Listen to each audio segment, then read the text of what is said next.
Welcome back to the Gear Obsession channel. I'm your host, Fred Hart, and in this episode I will be giving you my opinion on how to answer the following question. I want to buy a firearm for my home for self-defense. What should I get?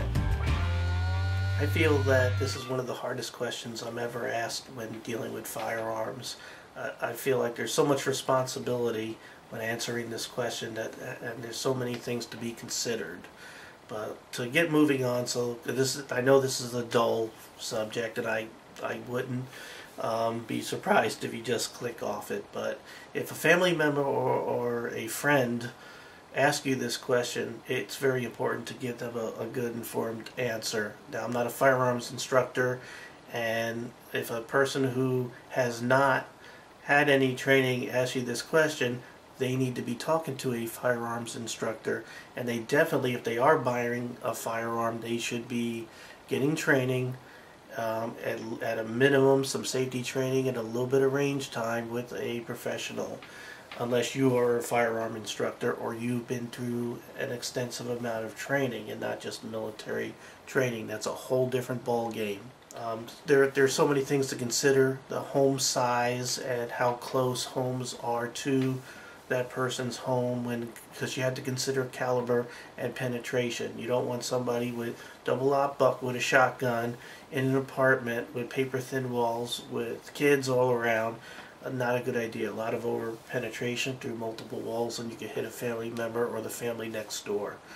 Another thing to consider is if the person is handicapped or has arthritis, they may not be able to manipulate a pistol, or specifically the slide. It could be very hard for some folks. Even bringing it in and trying to work it with all the tricks and everything, it still might be too difficult.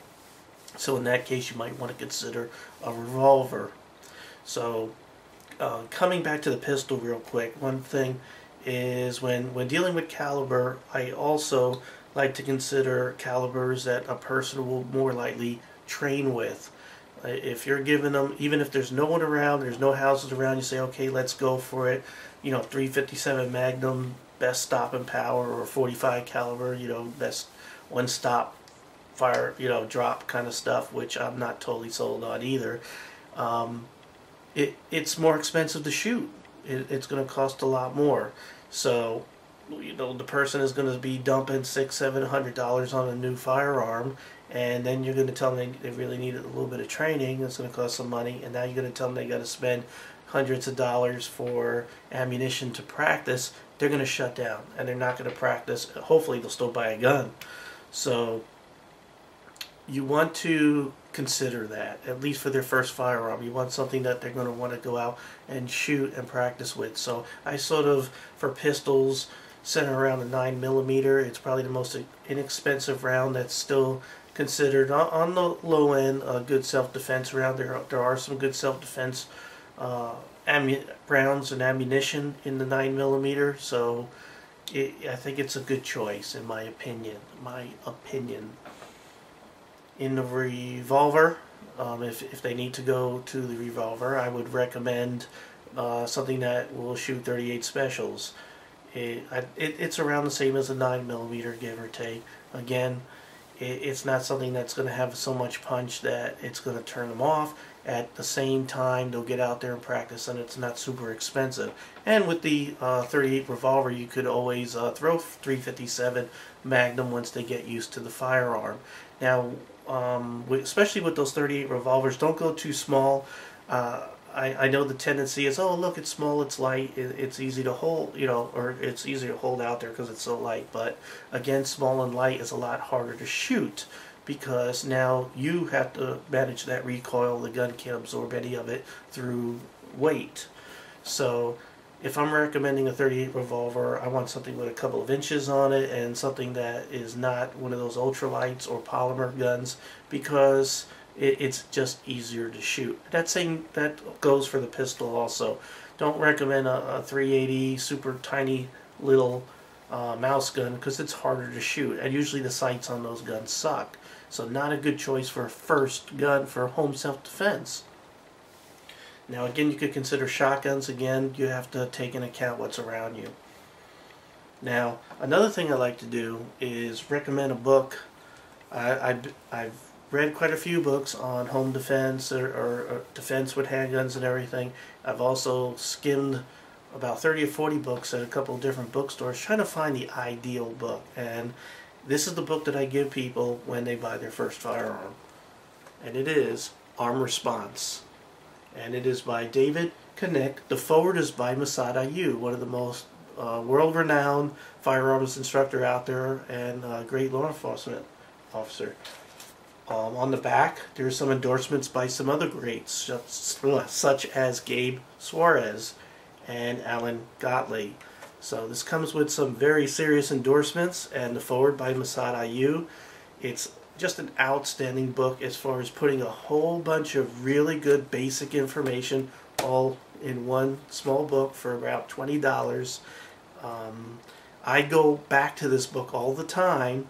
Yes, the Fred Hart of the Gear Obsession channel still goes back to this basic book all the time, especially when talking about some subjects that I'm about to do for video, such as when I picked out this safe. I went to the section that talked about safes and storage and everything and referred to a couple of things.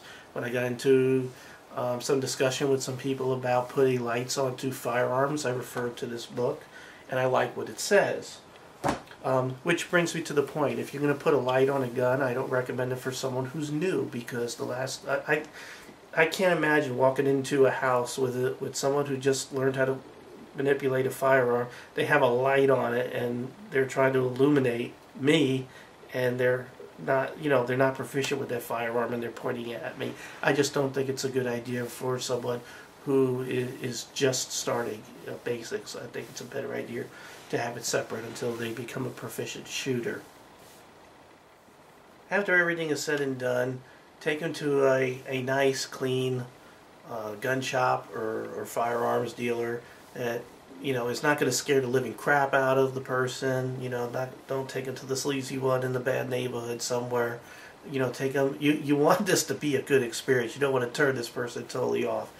And let them handle the guns if possible. Hopefully there's maybe a rental that they can shoot, or maybe if it's something that you have, you can take them out to the range and they can actually fire it. But at a minimum, they should be seeing how it feels in their hand, because hey, some guns just don't fit certain people, so it needs to be comfortable.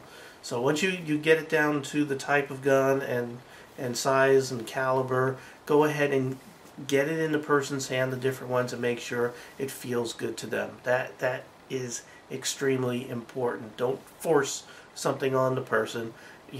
Just point them in the right direction, but let them make the choice and let them feel how it feels in their hand. Very, very important. And to finish this up, I'd like to recommend 2 YouTube channels, one being Desert Scout 1. This is Coke Reynolds' site. He is a firearm instructor, and some really good information is put out on his channel and also on his podcast, which is The Shooting Bench, and I will put the link below.